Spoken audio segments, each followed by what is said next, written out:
વિદ્યાર્થી મિત્રો, ચેપ્ટર 6 ઉદાહરણ 9.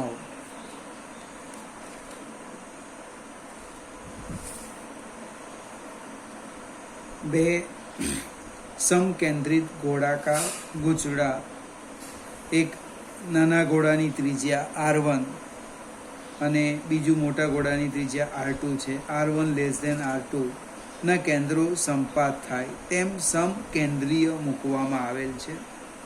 આ ગોઠવણનું અન્યોન્ય પ્રેરકત્વ શોધો. એક નાનો સરખો 2 માર્કનું એક્ઝામ્પલ છે. આ એક ગોળો આપેલો છે, એક બીજો સમકેન્દ્રીય કવચ છે. નાના ગોળાની ત્રિજ્યા આપણે લઈ તો આપેલી છે R1 અને આ છે R2 મોટાની. અહીંયા બાજુમાં સ્પષ્ટ લખી દેવાનું, R1 is less than R2. હવે પ્રશ્ન છે, આજે એક તંત્ર બની ગયું, એ તંત્રનું અન્યોન્ય પ્રેરકત્વ શોધો. હવે અન્યોન્ય પ્રેરકત્વ એટલે ફ્લક્સ અને પ્રવાહ, એકનું ફ્લક્સ તો બીજાના પ્રવાહનો ગુણોત્તર. તો આપણે એક કામ કરીએ, ધારણા કરીએ, જો R2 ત્રિજ્યાના ગોળામાંથી અથવા કવચમાંથી પસાર થતો પ્રવાહ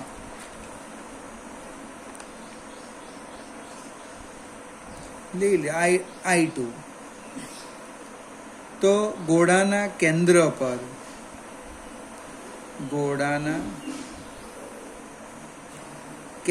પર ઉદ્ભવતું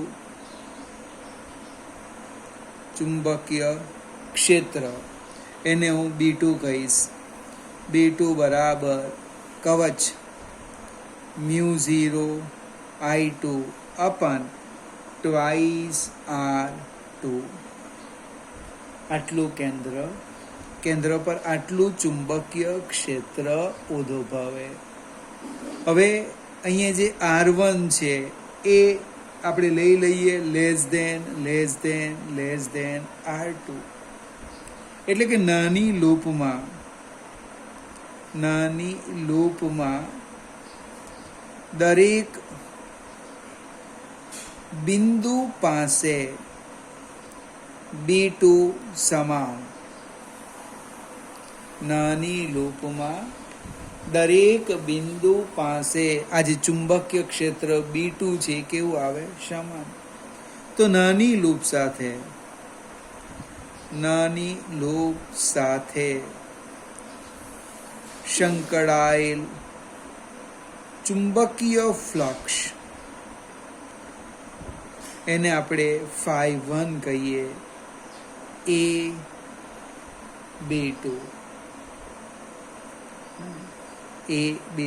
એટલે નાની લૂપનું ક્ષેત્રફળ હું લઈ લેમ πr1² into B2 μ0 I2 અપન twice R2. હવે પ્રશ્ન છે અન્યોન્ય પ્રેરકત્વ. જો સમજાવું,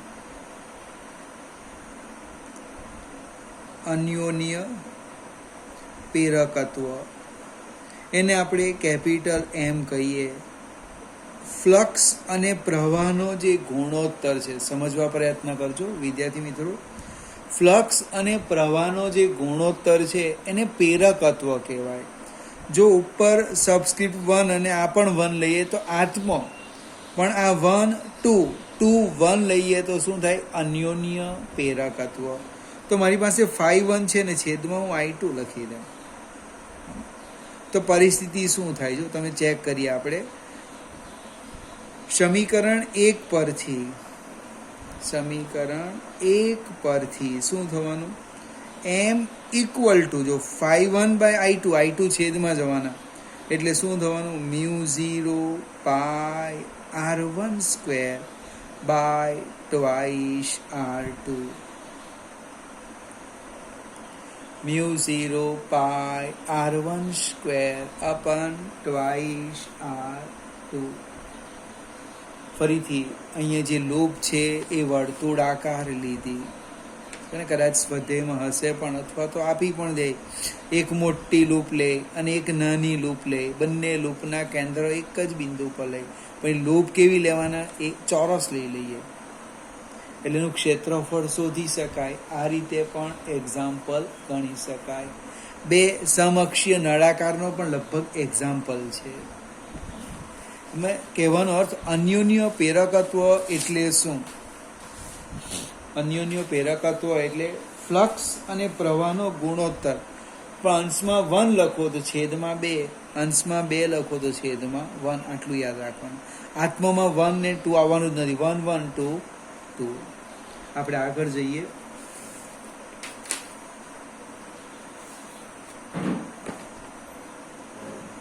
દસમો એક્ઝામ્પલ, ઉદાહરણ 10.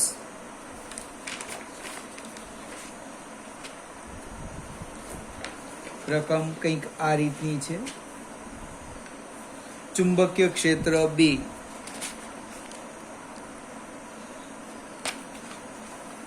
ચુંબકીય ક્ષેત્ર B ક્ષેત્રફળ A અને સોલેનોઇડની લંબાઈ L ના પદમાં સોલેનોઇડમાં સંગ્રહિત ચુંબકીય ઉર્જા માટેનું સૂત્ર મેળવો.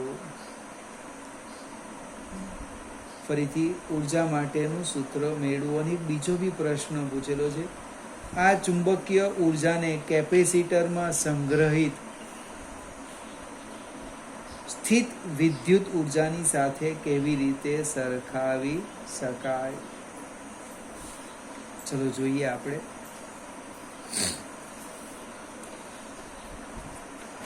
પ્રશ્ન છે સોલેનોઇડ, એટલે પહેલા તો સોલેનોઇડમાં ઉર્જા લખી દે.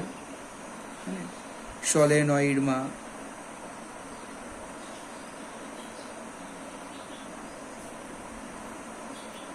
ઉર્જા, કઈ ઉર્જા? ચુંબકીય ઉર્જા.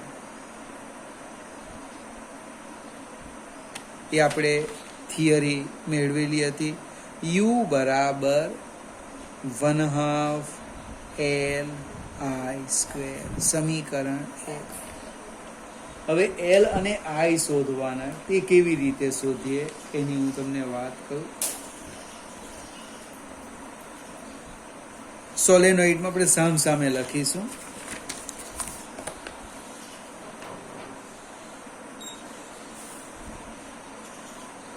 સોલેનોઇડમાં ચુંબકીય ક્ષેત્ર B બરાબર μ0 n I, એટલે મને I મળશે. I બરાબર શું લખવાના? B/μ0 n. એની સામે જ આત્મપ્રેરકત્વ લખો. આત્મપ્રેરકત્વ L બરાબર μ0 n² AL. μ0 n² AL. અહીં T નથી, આ L છે. આ બંને જ કિંમત આપણે આ સમીકરણમાં મૂકી દઈએ. સમીકરણ 1માં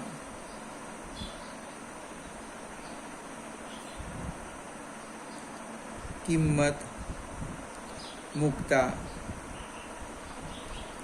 શું થવાનું? U બરાબર 1/2 L. L એટલે μ0 n² AL. L એટલે લંબાઈનો L છે, ઇન્ટુ I² B² અપન μ0² n². અને B અપન μ0 n એ I છે એનો વર્ગ સીધો જ કરી દીધો. લગભગ એક μ0 નીકળી જશે, n² નીકળી જવાના, એટલે ઉર્જા આવી 1/2. બાકી શું રહી ગયું?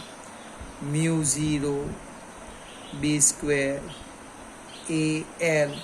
સોરી, એક μ0 તો નીકળી ગયા ને, એટલે છેદમાં રહેવાનું μ0. જો એક μ0 નીકળી ગયા એટલે છેદમાં રહેશે. હવે AL એ કદ છે.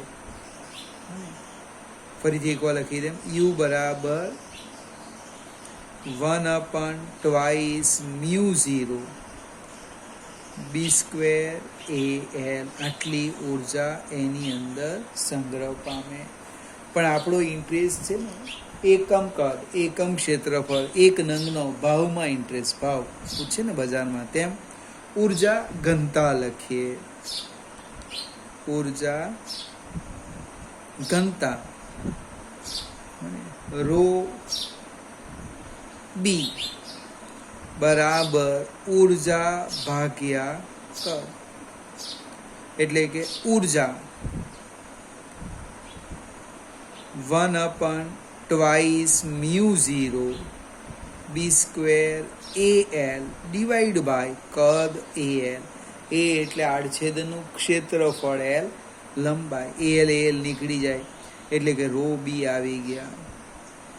બને b²/2 રો બી b²/2 કેપેસિટરમાં સંગ્રહિત ઉર્જા. બને કેપેસિટરમાં વિદ્યુત ક્ષેત્રમાં ઉર્જા ઘનતા. એનું સૂત્ર ચેક કરો, રો ઈ બરાબર 1/2 ε0 e². ફરીથી બંને સૂત્ર કામના છે. આ તો એક નાની સરખી થિયરી છે. અને ઉર્જા ઘનતાનું સૂત્ર મેળવો. ખાલી ઉર્જા જ કીધું છે, આપણને એમાં ઇન્ટરેસ્ટ નથી. શામાં ઇન્ટરેસ્ટ છે? ઉર્જા ઘનતામાં. કોઈ પણ વસ્તુ તમે ખરીદીને ઘરે લઈ જાઓ તો કેટલા રૂપિયા તમે એના ચૂકવ્યા, એમાં ઇન્ટરેસ્ટ નથી, પણ એનો ભાવ પૂછે. કોઈ પણ વસ્તુ ખરીદેલી, એનો ભાવ શું હતો? તેમ ઉર્જામાં ઇન્ટરેસ્ટ નથી, આપણને ઇન્ટરેસ્ટ શામાં છે? ઉર્જા ઘનતામાં. એકમ કદ દીઠ સંગ્રહિત ઉર્જા. ફરીથી એકવાર સમજાવી દેમ ઝડપથી, સ્ટેપ જોજો. પહેલાં ઉર્જાનું સૂત્ર લખ્યું 1/2 li². બી કેવી રીતના શોધ્યા? ચુંબકીય ક્ષેત્રફળથી.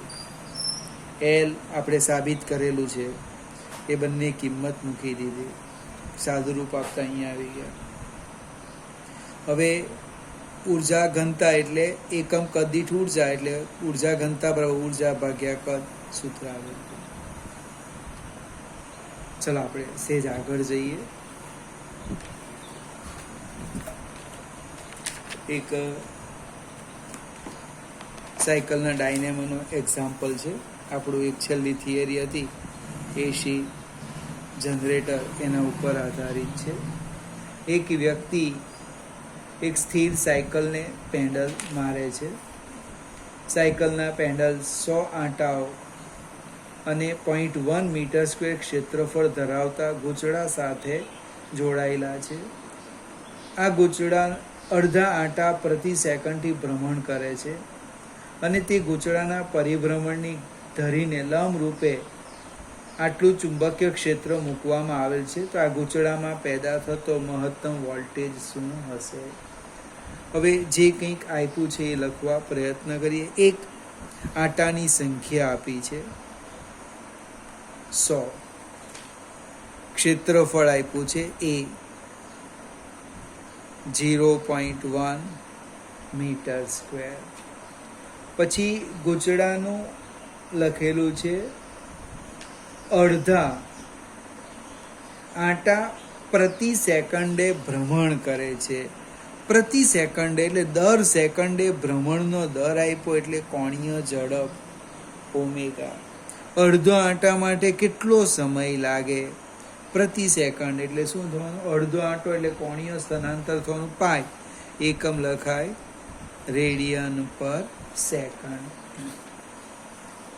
ફરીથી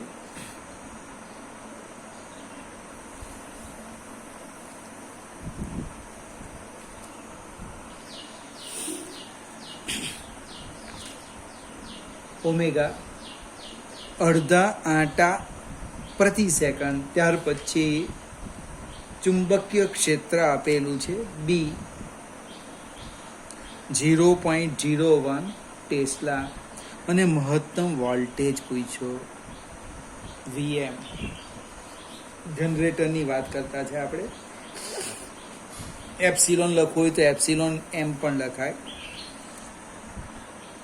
મહત્તમ વોલ્ટેજ VM બરાબર NAB omega. N 100, A 0.1, B 0.01 into omega pi એટલે 3.14. સાદું રૂપ આપો, જે આવે એ આપણો જવાબ. આ લગભગ આ 100 અને આ 100 નીકળી જાય એટલે 0.314 જવાબ આવવાનો.